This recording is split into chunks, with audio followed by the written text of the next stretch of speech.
About how hard you can get hit and keep moving forward.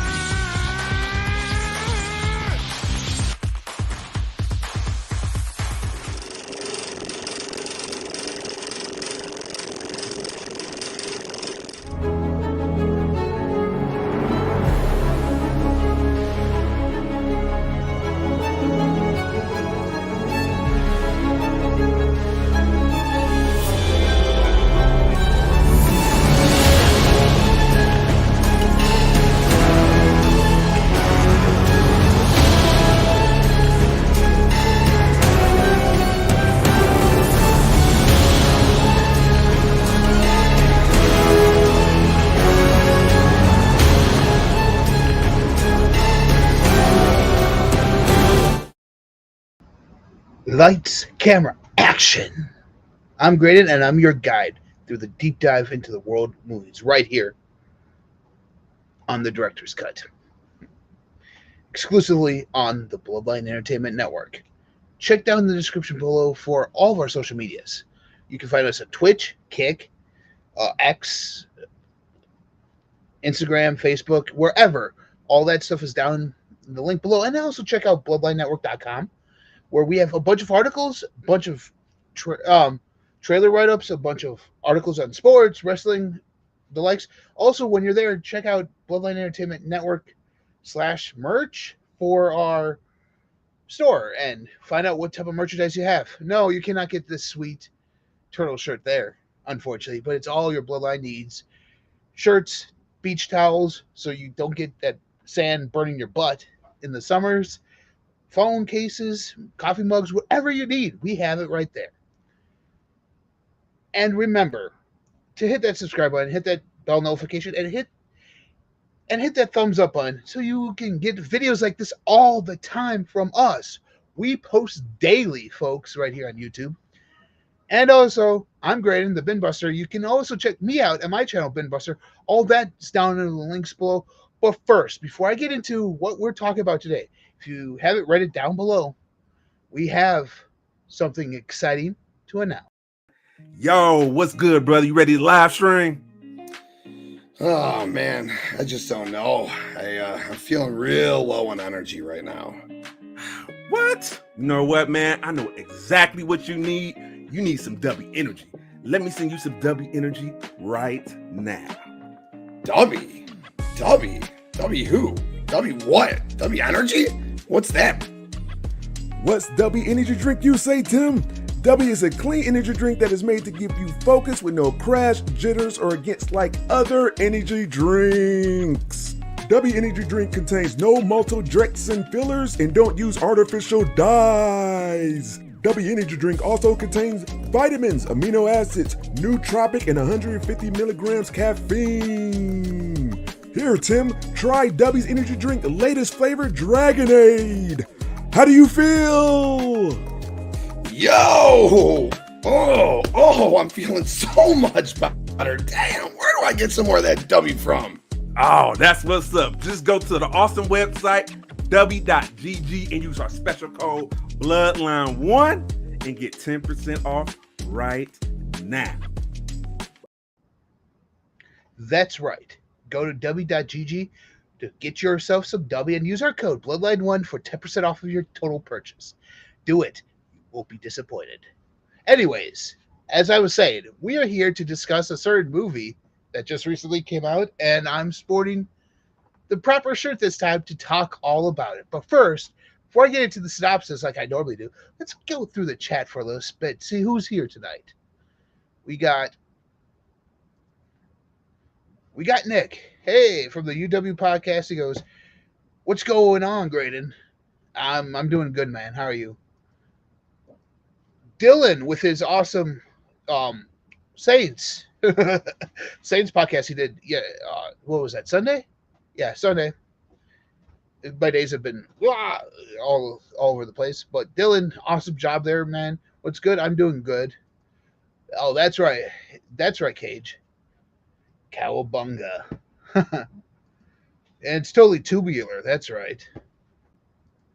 Let's see. What's up, my guy?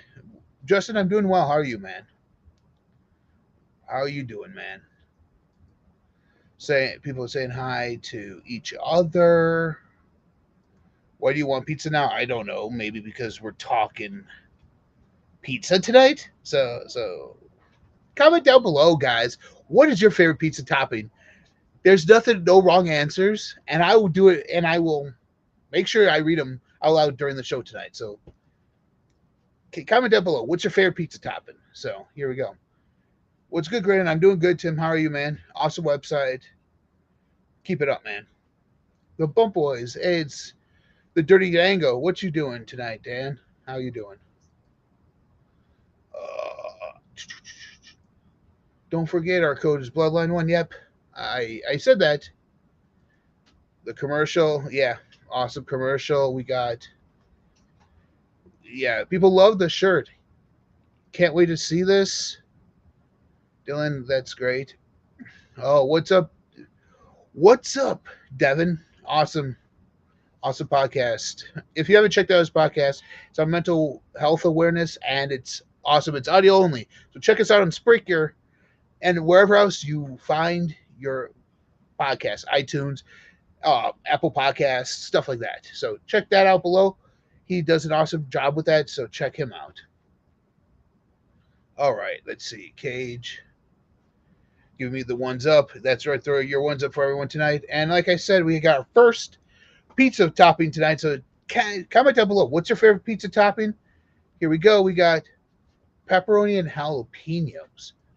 Ooh, that's an interesting combination right there. Ooh, interesting one. Can't wait to see what else is out there. Anyways, we're talking about Teenage Mutant Ninja Turtles Mutant Mayhem, or TMNT Mutant Mayhem. If I call it TMNT, that stands for Teenage Mutant Ninja Turtles. For those of you that don't know, that's what it stands for. So tonight, here's their synopsis. After years of being sheltered from the human world, the Turtle Brothers set out to win the hearts of New Yorkers and be accepted as normal teenagers. Their new friend April O'Neil helps them take on a mysterious crime syndicate, but they soon get over their heads when an army of mutants is unleashed upon them. So that's the premise right now. We get the Turtles as actual teenagers, not full-blown, almost adult teenagers like they have been portrayed, where they're more mature. But we kind of get them in this movie as true, like, 15-year-old teenagers. In fact, here's a little known fact. The cast who plays the Turtles in here are actual teenagers. So all the antics and all the goofiness that you hear from them and seem that it's real, it's actually teenagers playing them, not adults trying to be teenagers. Like in every other TV show out there, 20-somethings pretending to be teenagers in high school. Doesn't work. We see right through that. But these guys are smart. They actually got it. And before you say anything, I know this type of animation looks weird to some people. However, it's not claymation. It's a takeoff on that, but it's not true claymation. It's kind of like what they did in Toy Story. They kind of made these characters look realistic, but still kind of claymation-wise, and used them as puppets that way. So this was actually done via computer, 100% via computer. What's my favorite turtle? It's Mikey. Why else? Who else would it be? It's always Mikey. Mikey's the best. If you haven't checked out the graphic novel yet, The Last Ronin, I suggest you do. It's an interesting story of what happens when there's only one of these turtle brothers left, and Master Splinter's no longer in this world as well. Because those 4 characters died. There's one turtle left, and he becomes the last Ronin. Who is it? I'm not going to tell you. You guys got to check that out. That's actually a good one. But let's get back to this movie that we're talking about. TMNT Mutant Mayhem is from director Jeff Rowe, who did Mitchell's vs. the Machines. It is a vibrant, hilarious adventure from which the heroes in the half shell can and will build a turtle verse all their own. You see, Courtney says hers is Mikey as well. So you see, this is starting off to be something amazing here because we get a fully fleshed out kind of teenagers. Yes, we get the origin story a little bit later in the movie. Sure, Splinter's reliving it, but we get them fully as teenagers, and they act like teenagers. They enjoy pop culture. They enjoy the MCU. Yes, that's even mentioned in here. They enjoy a bunch of other things that teenagers would like, including pizza. All they want to do is be normal teenagers and go up outside the sewers and become normal teenagers with everyone else that's living above ground, as they call them. But Master Splinter's like, no one will accept us. Look at us. But here's the thing. I'm just going to put this out there on the table. There's no Casey Jones in this movie, and there's no Master Yoshi. So how did my only question is, how did Splinter in here learn his karate? How did he learn his karate? I mean, if Master Yoshi's out in here, we don't know. But there's a reason why Mutant Mayhem, it's called the title. There's a lot of mutants that are released, like Bebop Rocksteady, Tokar, Razor. They're all in here. So all you Turtle fans out there will know who these characters are. This is amazing. This is awesome. Like, we just get all these mutants in there, and they fight them. Mutant Mayhem takes a broad strokes of Turtle lore largely for granted, opting for a streamlined introduction to Splinter, voiced by Jackie Chan, and his adopted sons Leonardo, Raphael, Michelangelo, and Donatello. From the start, the movie is far more interested in the relationship with Splinter as a father than as a master. Yes, so this focuses primarily on Splinter being more of a father than a master, which I think is kind of an interesting take on the lore and kind of an interesting take on the whole concept of the Turtles, that he's treating them more like sons than he is students. And they're treating him more like a father than a master, which I'm a fan of. I enjoy that. I love that. That's an amazing concept for me. And at first I was like, I don't know about this. Like, seriously, let's talk this over a little bit. At first I walked in, I'm watching this, I'm going, I don't know about that. But throughout the course of the movie, it grew on me. Like, certain things that Splinter and the Turtles would do together, it kind of grew on me. That concept of father and sons. That grew on me. And I can honestly say it fits with this movie. And for those of you that don't know, this animation style was kind of taken from Into the Spider-Verse, from the success of Into the Spider-Verse. So you're going to see a lot more animation coming out with that. It's going to be different animation styles thrown in together in movies now. So just be prepared for that in any animated movie, that you might actually see stuff like this. That's why it is the way it is. Splinter's strong prejudice against humans, forcing the Turtles to disobey him so they can be a part of the surface world like they always dreamed of. Mutant Mayhem makes the simple yet seismic choice to do what is comparatively few adaptations of the Eastman and Laird comics have done before, and lean into the teenage aspect of the Teenage Mutant Ninja Turtles. Yes, like I said, I enjoy the aspect that this movie brings in, that they're actually teenagers. They're teenagers. They like skateboarding. They like pizza. They find April O'Neil. April O'Neil in this movie is a teenager. She's not an adult. She's a teenager in this movie, which I kind of like, because it kind of makes her relationship with the Turtles all that much better because they can grow together.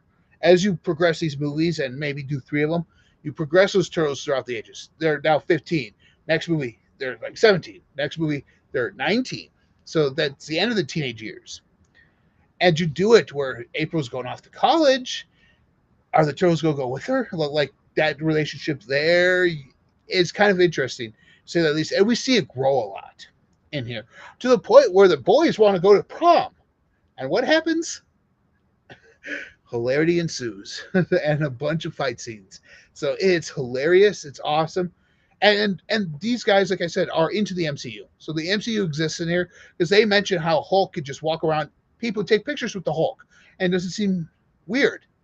But yet, Splinter's keeping these turtles underground. Why? Because people might make fun of them. It's something teenagers go through. Think about it for a second. We're getting a little serious here for it. We've all been teenagers. We've all gone through that teenage angst of fitting in. Where do I belong? Trying to fit in. What else? Well, like being a teenager, no one listens to you. This is what I want to do, but no one will listen to me. We've all been there in one way, shape, or another. One way, shape, form, or another. And I enjoyed that aspect of it. That made me relive my teenage years. Except I played football throughout my teenage years in high school. Yeah, and was active. I wasn't active like these guys, but I did enjoy a few pizzas here and there. You want to see something seemingly except dissipating comparisons to other superhero stories? Mutant Mayhem opts to go with the flow that uses the masks and capes landscape as a very context to which the turtles hope to be seen. These turtles who know what's going on in the MCU and have learned or been taught about their abilities are the quickest way to win public approval. It's that tension between the turtles want from the world and what the world expects from them in return that sees Mutant Mayhem storytelling at its most mature. But most of the heavy lifting on that score goes to the world-weary Splinter. Jackie Chan's portrayal of the rodent sensei is a constant source of warmth with off-the-charts single dad energy. A flashback covers the necessities of the family's ooze-filled origin, and any of the mutation details therein are completely outshined by the evanescence moments of connection and growth among the sewer-dwelling family. That scene sets up Splinter's reasonably justified distrust of humans and the conflict it creates once the turtles yearn to be with the people, where the people are a little more regularly. So you see, so they even bring out the angst of these turtles, like I was saying, like Raphael has rage-filled, he's a rage-filled bruiser. Donnie's super smart. And he wears glasses in here. I kind of like that idea where over his purple, he wears glasses. Oh, that's perfect. That's perfect. Mikey's a goofball and Leo's a leader, but critically, Mutant Mayhem significantly tones down the cartoonish heights of their personalities. They kind of take their cartoonish heights of their personalities, which are up here, and kind of bring them down to earth. And that's what I like. They kind of make these turtles seem like they could fit into a real world setting where they're not outlandish and over the top personalities. Like Mikey's always a goofball. I mean, there's jokes in here about milk, and Mikey they want milk for his cereal. It's funny like that. Thanks, Nick. Yeah, it's a turtle shirt. I thought I would wear it tonight because we're talking the turtles, so why not wear a turtle shirt? It's all the little things we do right here in the Bloodline Entertainment Network for your pleasure. So, anyways, before I continue on, I have a little video I want you guys to see. Speaking of shirts. Tired of bored, uninspiring merch? Well, you need to go to bloodlinenetwork.com/merch. We got merch for everyone. Men, women, kids, in the home. We got tanks, V-necks, t-shirts, coffee cups. And we can't forget about beach towels. That's right. Get your ass off that hot ass sand and get your Bloodline Entertainment Network beach towels. Bloodlinenetwork.com/merch. For your pleasure. All right, so let's talk a little bit. If you guys haven't done it, check out bloodlinenetwork.com/merch and find all your merch needs right there. T-shirts, cups, coasters, soon, phone cases, beach towels, flags, tank tops, men and women's and kids clothing. Check that out. But anyways, let's talk the animation style. Like I said, this is kind of a takeoff on claymation, but not really, and it kind of mixes it with Into the Spider-Verse a little bit. However, there are certain times in this movie when you actually get the versions from Eastman and Laird, which is what I'm shocked about. No, you don't get these turtles right here. In fact, hold on. You don't get those looks of those turtles. You actually get their actual comic book, the graphic novel versions of these characters in a couple scenes of this movie, like right towards the end when they're standing on top of a building, you just see them. Oh, that's a scene right off one of the comic books and drawn exactly the same way, which I find very awesome in this movie. A couple more Easter eggs that they have in here is yes it is. A couple more Easter eggs they have in here. If you guys haven't figured out, in their lore of the IDW, that's their publication company, they've had a run-in with Batman and DC as well. So they're running with Batman, and you can actually hear Batman's voice in this movie. I don't know who plays the voice, but you can actually hear it in the movie in a certain scene. And if you listen closely, you'll get that awesome 90s beat sung by Vanilla Ice himself. You know, go ninja, go ninja, go. Go ninja, go ninja, go. Go ninja, go ninja, go. You get that awesome beat too. So you see, guys, go ninja, go ninja, go. Go ninja, go ninja, go. You guys, we even get that. But here's the main part.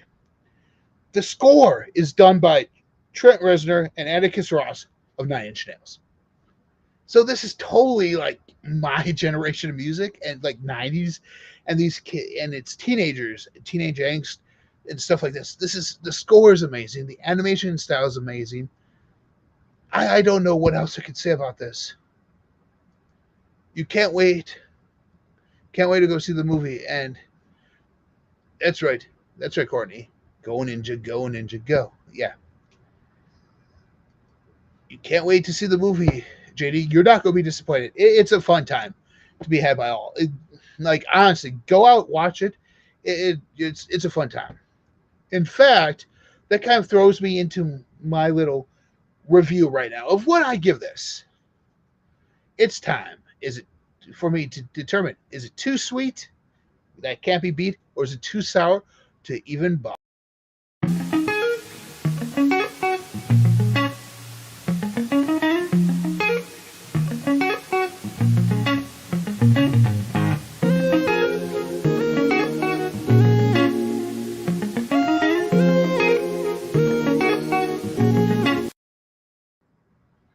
Well, I can honestly guarantee you guys this, that this movie is just too sweet. It can't be beat.